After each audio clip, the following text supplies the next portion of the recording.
the 360 on Energy and Carbon podcast, hosted by 360 Energy. Henning Gloystein is Director for Energy, Climate and Natural Resources at Eurasia Group based in London. He covers geopolitical risk in oil and natural gas supplies, the transition from fossil fuels to renewable energy, as well as green industrial trends. Prior to returning to London in 2021, Henning was based in Singapore for 7 years, covering the rise of Asia to become the world's biggest consuming region of natural resources. Henning started his career in energy analysis at commodity pricing agency Platts in 2007, where he was responsible for pricing European wholesale power, natural gas, coal, and carbon markets. Henning has a dual master's degree in history, politics, and science and technology from Humboldt and Technical University in Berlin. Now let's get into the episode with Henning. Welcome back, Dave, John, and Henning. Good to be back. Likewise, thank you. Yeah, that's another great episode coming at you. Henning, I thought the last podcast we did with you was exceptional, hearing what's going on in Europe. We do a lot of work in the manufacturing sector throughout North America, quite frankly.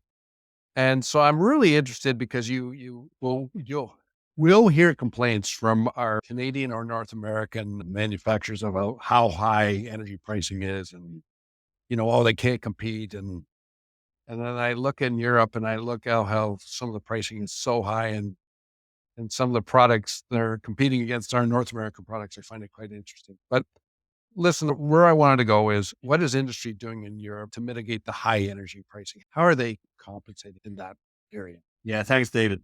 It's another one of those big questions at the moment. And I know in the last episode, I voiced some optimism that they could cope, and I remain optimistic that they will cope. They might even see some form of a green dividend industrially towards the middle of this decade. However, middle of this decade is the important part here. This last year was very, very difficult. So 2022, 2023 is still going to be very difficult, and 2024 is still going to be difficult because they have to mitigate these prices. And there's different ways you can do this depending on what company you are, what you make, and where in Europe you are. And this is where the complication starts. So the first one is you, of course, have to get the price down, whatever. That means you have to become more efficient and we've helped a lot of clients here by just actually doing asking your staff to do more sensible stuff, like, consuming less, the thermostat down from 22 to 16 degrees, and maybe work from home a little bit more, switch off the canteen, ask people to bring lunch in, that sort of stuff, which is abnormal behavior. Now, this is short-term behavior, which companies are okay to do for a year or two, but they don't want to do this forever. Of course, unless you shut down your canteen, you're actually laying off people. So this is an issue. But every company virtually in Europe has been doing this. The other part is, if you have cash, and it's a big if, and you manufacture stuff, can you invest into modernization? i.e. efficiency gains, improved insulation, modernized units, whether if you have a cracker industry like in the big chemical or oil industry, or just a power generation facility, heating systems, you just modernize it if you've got cash. Or if there's subsidies for it, can you tap them? And this brings you again to some areas. In some regions of Europe, there are much more subsidies available than in others. And big industry tends to have more cash than small industry. So I know there's been a lot of headlines around the world like, Germany and the Netherlands, they will deindustrialize because the big chemical companies will just decamp and go to China or to Texas. They won't. They will also invest in China and also in Texas, but they're also still investing in Europe. They might take out some of their facilities in areas where the energy landscape doesn't look so great. So in Germany, that's southern Germany, which doesn't look that great. Whereas northern Germany, offshore wind, LNG access looks fine. So they might move and shift around. They can spend literally billions in efficiency programs, tapping subsidies, buying an asset of an offshore wind park. They've got means. But where we worry is small to medium-sized companies. And this is a big worry because France, Germany, Italy, Netherlands. In Germany, the term is the same as Mittelstand, the small, medium-sized companies that produce stuff you've never heard of, but everybody uses somehow. They are normally family industries. They can't just move part of their production to Antwerp or Tarragona. They can't invest into an offshore wind park. They just receive an energy bill that's crazy high, which probably won't go down anytime soon because the energy companies have so much capital expenditure at the moment. They need to invest so much money to adjust the situation that they don't want to pass lower prices to you. So you just receive a bill and that's really high and you can't move. And there is a risk of closure, of shutdowns and deindustrialization. And that requires government support at the moment. This requires government support for grants, improve your energy efficiency, for getting an electrolyzer, putting rooftop solar, I don't know, everything at once. This is the part that sometimes gets overlooked because big industry gets all the head. Luckily, I think it's sinking in governments that this is where there's support needed, because overall, the hundreds and thousands of small companies in Europe contribute more to GDP than the few dozen of super big companies. And that's an important thing to keep in mind. It's interesting. You stated so well. Like, I think we're finding, and we work quite a bit in the SME sector, and 90% of employment is from SMEs. Like, people don't realize it, how important they are, and that they have to be taken, helped out or assisted in some way so they can advance. So that is happening in Europe to compensate for the high price. Yeah, to a certain extent, but yes, it is. But it's happening more in the wealthy countries than it is in the less wealthy countries. And this is actually another concern in the EU now. Less wealthy countries in the EU are worried that the Dutch government and the Danish government and the German government are throwing hundreds of billions of euros at support at their small customers, at their big industries, at their household consumers, subsidizing new energy with access. Everything is awesome. And then other areas in the EU, geographically less positive, more disadvantaged, let's say they're landlocked. The governments aren't as wealthy. There's no big industry anyway. So they see this and think, oh, goodness me, the Dutch are going to outcompete us in Europe. And then the Americans come with the Inflation Reduction Act. And the few factories that we have here are going to move to, I don't know, Louisiana. And this is a valid concern, because you don't want to have an EU coming out of this, that in 10 years' time, parts of Northwest Europe and maybe Iberia have totally decarbonized, and there's these net zero industry clusters that are humming away beautifully, producing fantastic stuff, and other parts of Europe have sort of been left behind. That's really something you want to avoid in this situation, and it still requires a lot of attention. Yeah, thank you for that. Yeah, Dave's asked you about how industry is responding to high pricing. Well, I want to sort of a parallel question. Recent events have certainly opened people's eyes to the issue of energy security. And we touched on this in the previous pod. We know that one view is that's for government to sort out energy security. It's not my problem. But what have, particularly the energy intensive industries, how are they responding to this issue of energy security? That's a really good point, and it's a very sensitive question. So I have to be a little bit careful on how I say these words, but it is important. So let's discuss it. So the one thing this crisis has made really obvious and screamingly obvious is that energy security is a matter of national security as well. In the case of the EU, supranational security, whatever. But I mean, and that is normally something governments take over care of. But of course, we have a privatized energy sector, at least semi-privatized, in which there has been historically a confluence of interests.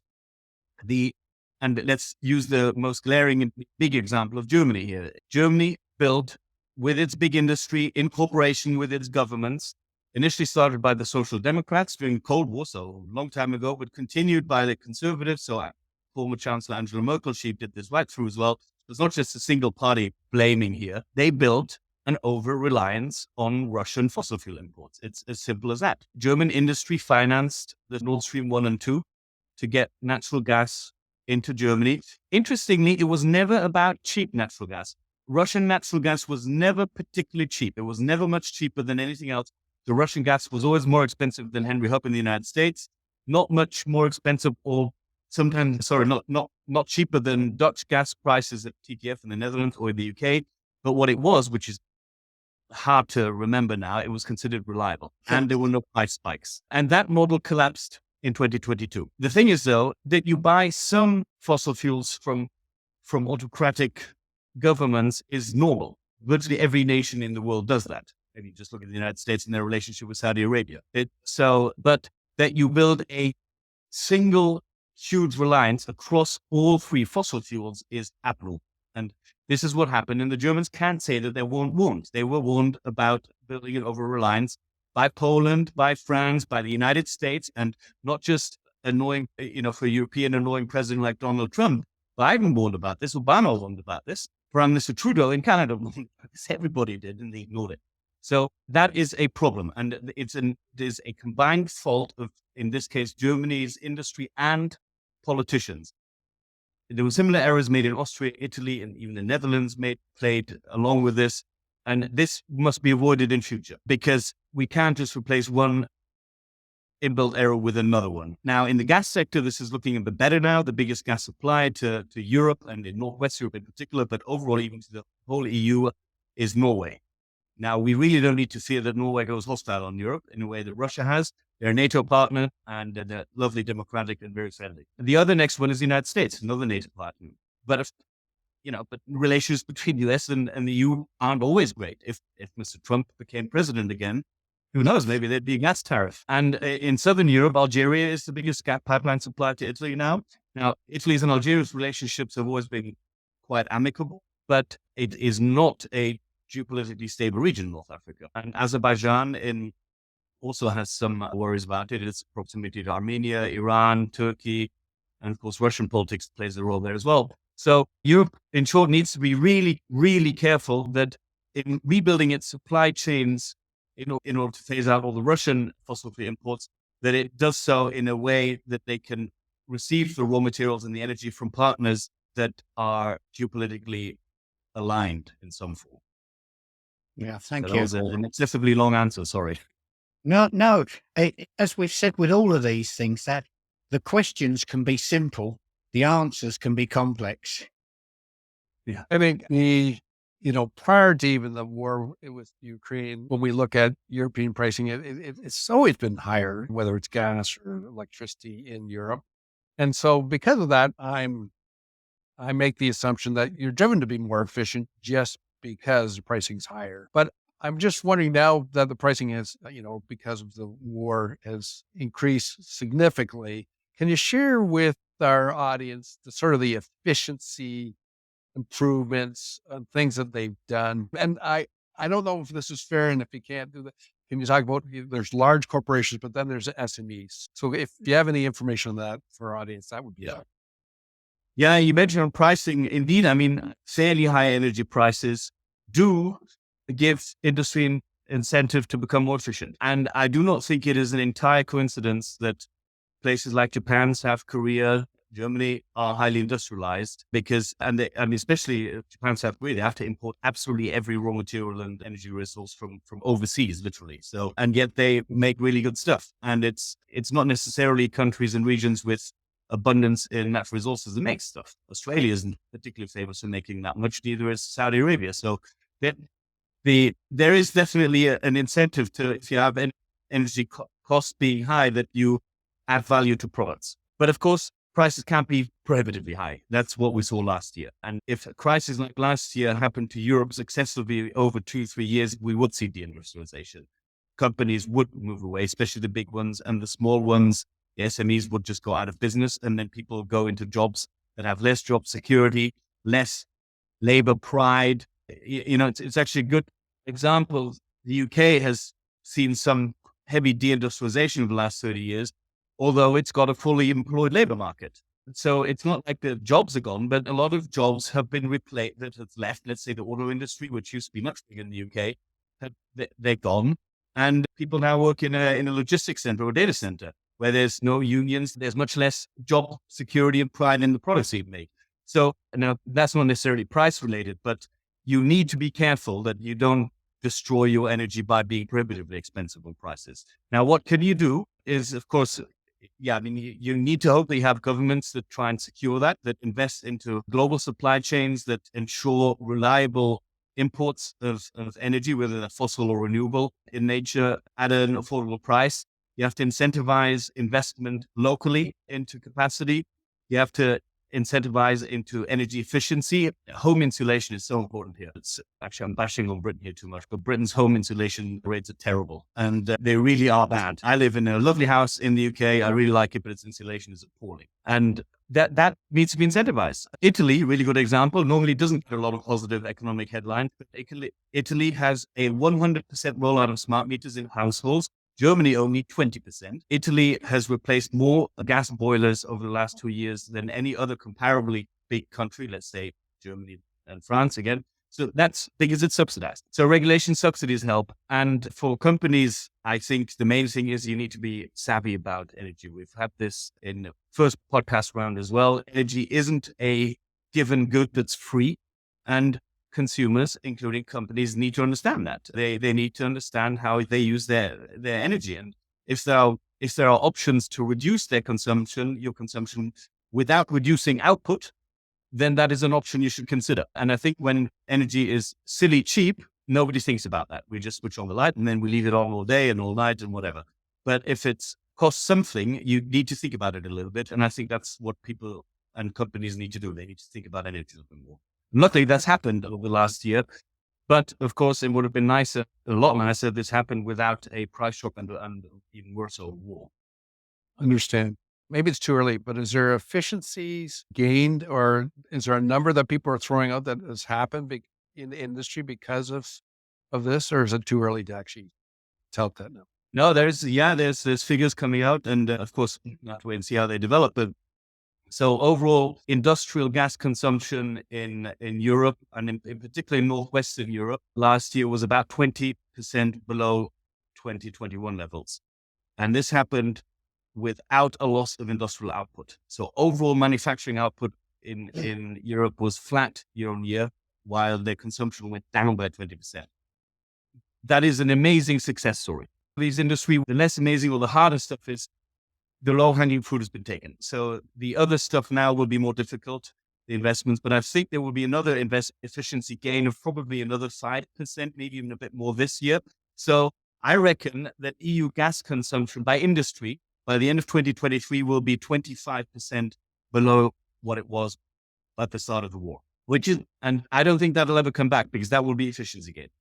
Now, some of it will come back as the economy recovers and so forth, but then new technologies come to place. Local renewable capacity will start to increase. The hydrogen gas, especially from electrolyzers, will start coming in. So I think this will be permanent. However, within industry, there are some headaches here as well. So if you take the really energy intensive industries, making glass, making cement, making aluminium or base chemicals, they really need gas as a feedstock. Yeah. So you can become more efficient, but you can't stop using it. And it really needs to be affordable. It can't be, it needs to be sort of at a price level pre-crisis. And there in Europe, there are some worrying shifts. There will be some form of deindustrialization, some loss, as it's called, import substitution. So you, instead of making it in Germany, you imported it from China and then add value, hopefully again. Or within a shift, your facilities within the EU, maybe from an area that's landlocked and doesn't have access to cheap, abundant gas or wind power, to a port area where there are such things. And this will cause internal shifts in Europe because Europe has lost energy. There is less available energy in terms of joule around in Europe now than there was prior to the war. And for all the successes that we've discussed of LNG and the renewables and whatnot, it will take some time for that to come back, which means that demand destruction must be permanent. And most of it, luckily, I think can be done by investment and by becoming more savvy. But some of it, I think, will also come at a little form of loss of some energy intensive industrial manufacturing in Europe. Can I just, one very quick point? You mentioned natural gas. I understand because of the price shock, but gas certainly impacts electrical pricing. Was there any efficiency improvements in the electrical side, or was it mainly focused on the gas? Yeah, so gas has been indeed the focus, but there has been also the efficiency gains. In fact, one of the EU response was to ask all EU member states to introduce electricity saving mandates. Now, in a very EU level, this has been really weird because the European Commission says every EU member state must put a 15% demand reduction law into place, but no EU government needs to mandate to any of its consumers, household or industry, to reduce electricity consumption by 15%. So it's like, well, what's going on here? Because the Germans would have never signed this, or the Spanish just wouldn't have worked. So they said, well, put it into law and then figure it out. And the way what we figured out is subsidies. At least I think it's the only way, because otherwise, if you can't order people to do something, you need to ask nicely or bribe them to do it. Bribe is the wrong word, incentivize. Yeah, perhaps you need a command economy like the Russians have, and then no, I think we're going down the wrong direction now. Exactly. Yeah. What I'd like to come back to you on is you've talked about these efficiency gains, and again, a simple question, perhaps maybe the answer is: have these efficiency gains, have they translated into a reduced carbon footprint for industry? That's a really good question. So for industry, probably yes by now. So if you take the heavy industry, because they have lost a little bit of their most energy intensive goods that they're producing, and even the stuff that they are still making, they're using more energy efficiently. So yes, but the power sector has increased its carbon intensity in Europe over the last year, because especially the Germans, but also Italy, Netherlands, and France have brought back coal-fired units to replace some of the gas and to ensure that there's no blackouts. And on top of that, in France, because they have their nuclear power outage problems, that added to another. Germany had a massive gas problem caused by Russia. France had a massive nuclear problem caused by France. But it's that. And that has sadly been coal-fired. And then on top of that, the Germans this year will retire their remaining 3 nuclear reactors, which we'll have to wait and see what they'll be replaced by, but not by thin air. So, that's reflected in carbon prices, actually. I mean, European carbon permit prices in late February hit €100 per ton for the first time. 4 years ago, they were €5, which, I mean, there was regulatory tightening, but also the fact that there's no recession, and the increased carbon intensity of the power sector definitely played a role. Yeah, thank you for that. Yeah. Having the, I think we talked in the first podcast, we're now distributed energy resources, where you start localizing generation, whether it's companies generating their own power or developing microgrids, things of that nature. I'm wondering, has anything spilled off because of this crisis? Has that encouraged more of that thinking and speeding up that thinking in Europe from your perspective? Definitely. I actually think this is one of the biggest longer-term outcomes of this crisis for the energy sector in Europe that has flown past the headlines because it's too geeky, which, for sure, not everyone needs to be an electricity expert, but some people need to be. So there's definitely something going on there. So first of all, you saw that last year already, the Netherlands became Europe's biggest installer of rooftop solar. Now, the Netherlands is a lovely country, but it's not the most sunny in the world. This year, it'll almost certainly be Germany, because they've just wiped out most of their regulatory hurdles for installing rooftop solar. The Danes are already really good at this. So Northern Europe is going to put rooftop solar absolutely everywhere.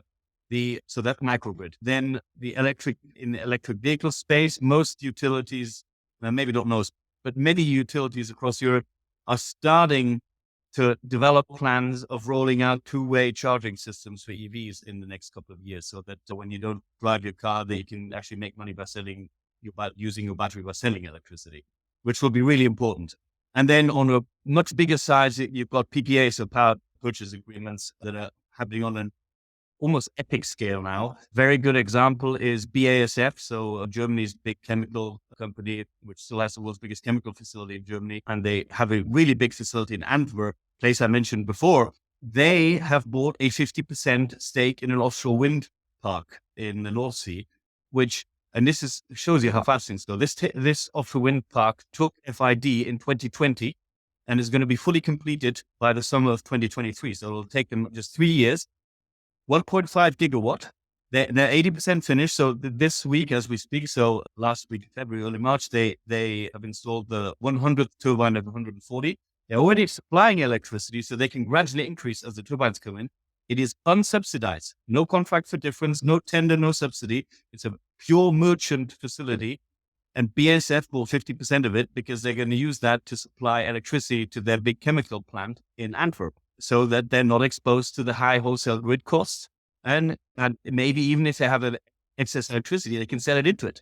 And of course, they won't need carbon permits from this because it's a zero electricity source. So they still get free allocations for carbon permits from government. So they, instead of using them for buying gas or coal-fired generation, they can sell them. So, and the other part is they will start connecting these offshore wind parks to onshore electrolyzers so that on a Sunday morning when nobody works, but it's really windy in the North Sea, you drive that electricity through the electrolyzer and put it into the Dutch gas grid, which is already blending, and then you can store it as natural gas or green hydrogen. So on a micro level, rooftop solar, smart grid level, two-way electric vehicle charging and reselling, and companies like big companies actually buying into power assets is all happening, but it is all happening because it is subsidized. Now, I mentioned that the offshore wind park wasn't subsidized. There is an indirect subsidy there as well because the Dutch grid operator will pay the connection of that wind park to the grid. So that's like a direct incentive. Regulation. There's a lot happening there because it's people are being forced to become creative about this. Interestingly, and I'll end it on that then, but interestingly, these were all plans that existed prior to the crisis. Knew that the more electricity, the more renewables you create into the system, the more EVs you roll out, that the more the grid has to be adjusted and expanded. But these were things like, oh, let's do that in 2027. And then the war happened, Russia's invasion happened, and the gas cuts happened, and everyone thought, oh, where are those plans? Let's do that now. And that's literally what's happening. Henning, this has been an informative episode on the industry and energy relationship in Europe. What is the biggest takeaway for our listeners? The industry, I think the concerns that this crisis will deindustrialize Europe are not accurate. I think they are. That is not a major concern. There are solutions to this. They're already being applied, luckily, through very good, largely good, at least, government cooperation with industry, with consumers, with the energy sector. And they're being applied and it'll work. Take a while. As I said it before, I think come about 2025, things should have smoothened out, which means we have to bridge the space to there, which will be economically painful. And there, I think governments and investors should look out for the small and medium-sized industries, because I know the big industries, they have the lobby groups, they're the ones that grab the headlines, the energy-intensive stuff, which I understand that they're worried as well. But the small to medium-sized businesses that don't have this sort of public platform, and they don't have the cash to spend themselves out of this, they need a bit of love and attention in the next year or three. And I think that's important because that's where most of the growth and the jobs come from. Very reassuring takeaway there. John, what's your biggest takeaway? I think my biggest takeaway is reinforcing something that in 360 has thought for a long time. For industry, energy needs to be much higher up the strategic agenda. I totally agree. Dave, what's your biggest takeaway? Yeah, I think what I heard from Henning is that this crisis has actually created government and business to work hand in hand, and that it can't be reliant on just strictly government doing things. It's government and industry working hand in hand doing this together. Yes. I think that's what I think is really, I'm hearing loud and clear in this whole process. Yeah. Well, thank you so much, Henning, for coming on. We really appreciate it. Have a good week, everyone. Yeah, it's been really good. Thank you. Good discussion. That's all for today's episode of the 360 on Energy and Carbon podcast. Thanks for listening. Make sure to check us out on our website at 360energy.net and follow us on LinkedIn at 360 Energy Inc. Tune in to our podcast on Apple Music, Spotify, Anchor, or other listening platforms by searching the 360 on Energy and Carbon. You can watch the video recording and subscribe on YouTube at 360 Energy Inc. Email us your feedback at podcast@360energy.net or comment on our LinkedIn post. See you next week.